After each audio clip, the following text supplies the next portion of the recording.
Imagine your breakfast. The lunchbox is on the table. Inside there's a buttered bread, topped with a sausage that's smiling. To children, it looks cute, harmless, almost like a little friend. For parents, it's practical, quickly packed without a second thought. But this is exactly where the deception begins. In this film, we'll show you why the seemingly harmless bear-shaped sausage is more than just a funny cold cut. We look behind the smiling facade and ask, how did an industrial product become an icon for children, even though it's anything but child-friendly? To understand how it all began, we have to go back to 1998. The bear-shaped sausage was launched on the market by Rügenwalder Müller. Even back then, it was clear they wanted to create a product that would immediately appeal to children and give parents the feeling that they were putting something good in the lunchbox. The idea, a completely ordinary sausage, but with one crucial difference. It smiles. The face in the meat was the trick. Simple psychology. Children instinctively respond to faces. Studies show that babies can recognize faces just a few hours after birth and pay attention to them. A smiling face on the slice of sausage. A guarantee that children will reach for it even if they might not actually like sausage that much. Not just the sausage itself, but also the packaging tells a story. Bright colors, cartoon bears that evoke adventure and a sense of security. Everything appears friendly, harmless. Completely different from the sterile plastic packaging of a regular cold cuts pack. The packaging is designed so that children immediately reach for it in the supermarket. The technical term for this is pester power. Children persuade their parents to buy something because they really want it themselves. And that's exactly what the Bärchenwurst is aiming for.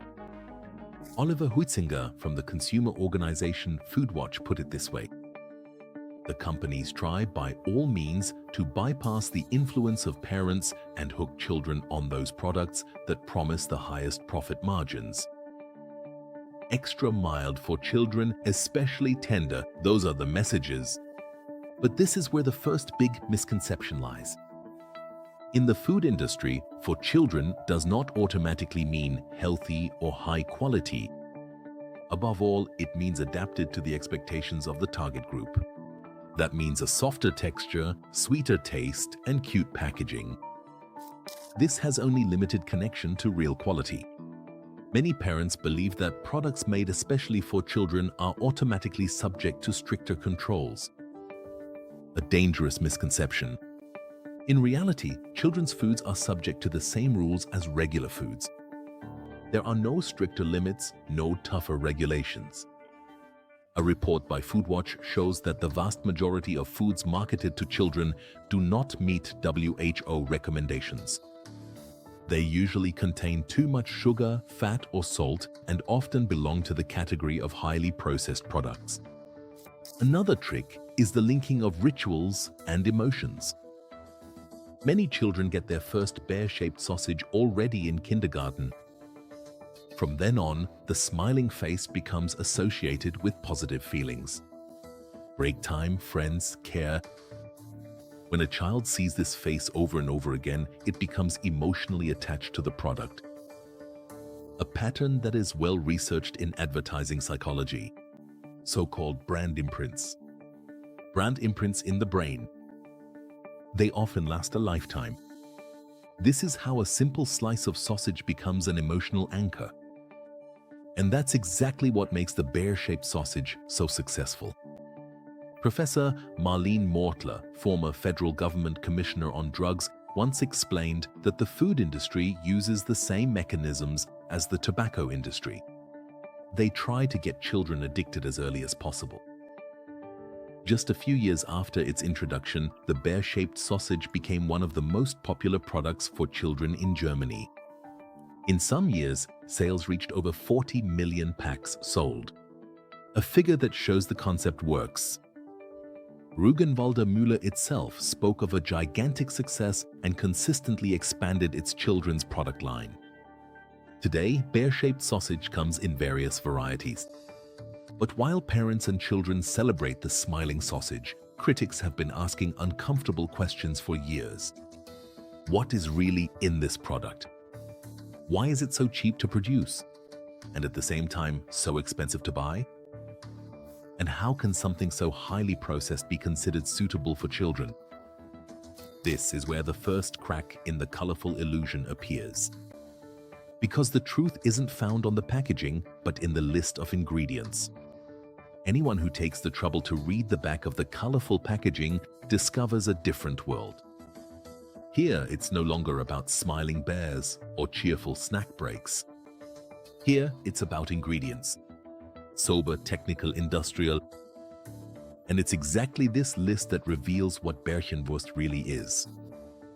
At first glance, everything sounds harmless. Pork, bacon, water. But the details make all the difference. A large part of Bärchenwurst consists of cheap meat material, which the industry likes to refer to as leftover utilization. It's not the fine fillet that ends up here, but what's left over. Chopped, pressed, mixed. To make the whole thing still look like sausage and stay fresh for a long time, additives and chemicals come into play. Stabilizers, preservatives, and colorants. Bärchenwurst is not an honest piece of craftsmanship. It's an industrial product optimized for cost, quantity, and energy, and shelf life. Until 2014, many children's sausages also contained mechanically separated meat. Meat scraps mechanically removed from bones. It looks like a pink paste that resembles industrial waste more than food. For years, Food Watch criticized the fact that products like Bärchenwurst appeal to children but are made from ingredients that experts describe as byproducts of the meat industry. Rügenwalder Müller later stated that they no longer use mechanically separated meat. But the discussion shows just how close the product originally was to absolute low-cost production. Another look at the nutrition table. The fat content is high. The proteins do not come from high-quality sources, but from the cheapest meat components. Additionally, water is added, which is bound with phosphates and stabilizers. The result is a sausage that, on paper, weighs more, but in reality consists to a significant extent of water. One of the most critical points, nitrite curing salt, simply declared as sodium nitrite on the packaging. It ensures that the sausage stays appetizingly pink instead of turning gray. It extends shelf life, inhibits bacterial growth, and is indispensable for the meat industry. But the downside is explosive. Nitrite can be converted into nitrosamines in the body, and these are considered carcinogenic. The World Health Organization, WHO, officially classified processed meat as carcinogenic to humans back in 2015. And the International Agency for Research on Cancer, IARC, speaks of an increased risk of colon cancer when sausage products are consumed regularly. Rügenwalder Müller defended itself. They stated that they comply with legal limits and that the product is safe. But the discussion showed how little parents are actually informed about the real risks and how stark the contrast is to the cute packaging. Hardly anyone thinks about the fact that there is sugar in a sausage. But Bärchenwurst actually contains added sugar and flavorings. Why? Sugar makes the product sweeter, more child-friendly, and milder in taste. Flavorings ensure that even lower quality meat tastes pleasant. The result? Children get used to artificially created taste experiences at an early age and later crave more of them. A kind of taste conditioning that is deliberately used by the industry. Another critical point is the high salt content. Just a single slice of Bärchenwurst already covers a large portion of the recommended daily salt intake for a toddler. And children rarely eat just one. For a child's body, this means an unnecessary strain. High blood pressure and kidney damage can be long-term consequences. The added phosphates are also problematic. They stabilize the sausage mixture, but they have consequences in the body. Too much puts a strain on the kidneys, can disrupt bone metabolism, and is suspected of promoting cardiovascular diseases. The German Nutrition Society recommends significantly limiting the overall consumption of meat and sausage products. For adults, the recommendation is a maximum of 300 to 600 grams per week, and correspondingly less for children. Sausage products and processed meats are considered particularly problematic. Ulrike Gonder points out that many foods marketed as suitable for children mainly fulfill aesthetic and taste promises, while the nutritional benefits are often minimal. In her work, she emphasizes that highly processed products often contain very little substance. But how did it even come to this? Why is a product aimed at children allowed to be full of risky ingredients? The answer is not in the list of ingredients, but in the system itself. There is no legally binding definition of child-friendly in food law. Any manufacturer is allowed to use the term as long as it is not clearly misleading. This means that a product can be nutritionally unhealthy and still be sold for children. Parents often act out of a feeling of doing something good. They see the friendly packaging and think, that's suitable for my child. On top of that comes everyday reality, stress, time pressure, and the desire to make their child happy. That's how bear-shaped sausage becomes the quick solution. But there's more behind this deception than just clever advertising. There's an entire industry strategy behind it, with billions in profits and ruthless logic. Children are a billion-dollar market. In Germany alone, families spend billions every year on products that are specifically marketed to children. From fruit pouches to chocolate bars to bear-shaped sausage. The industry's calculation is simple. Regular sausage competes with dozens of brands. Children's products are a niche market with less competition and promise higher margins. Parents pay more for the good feeling even though production is often cheaper. Bear-shaped sausage is not a premium product.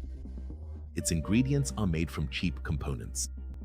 A single slice costs only a few cents to produce, but clever marketing turns it into a premium item for children on the shelf.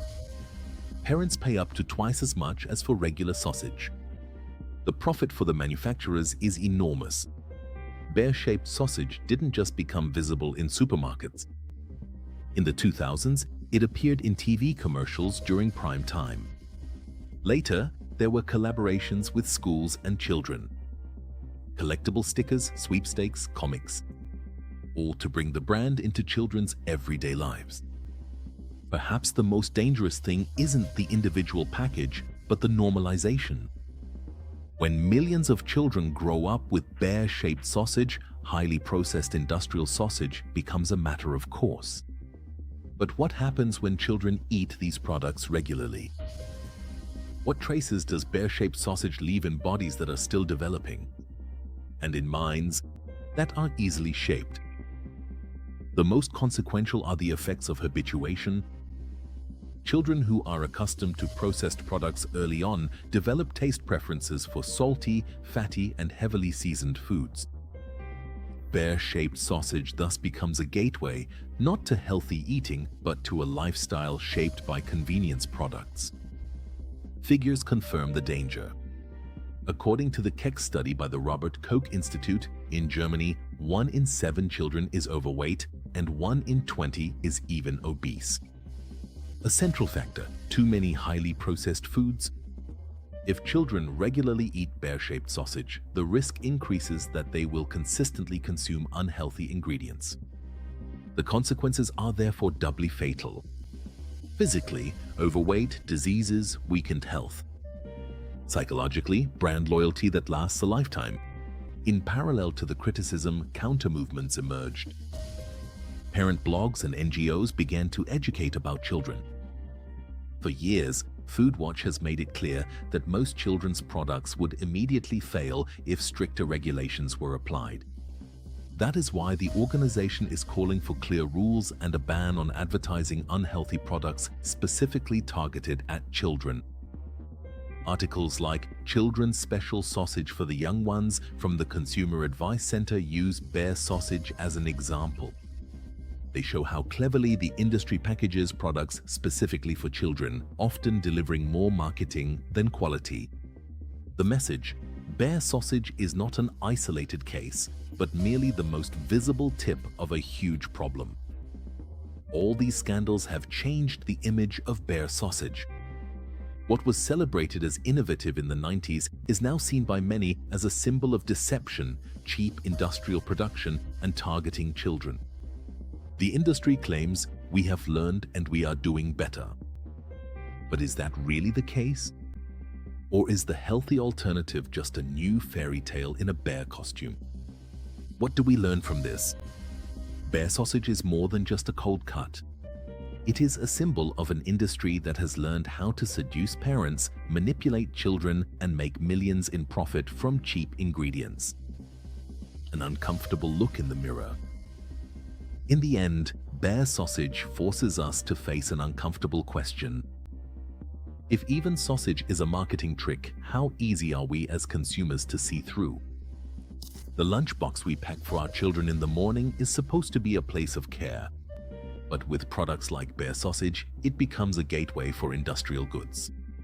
Instead of fresh food, a symbol of deception and trivialization ends up in our children's hands. The lunchbox thus becomes a mirror of our society. Convenient, fast, packaged, and often blind to the consequences. The question remains whether we will continue to just watch, or whether we will start to see through industrial tricks and truly protect our children.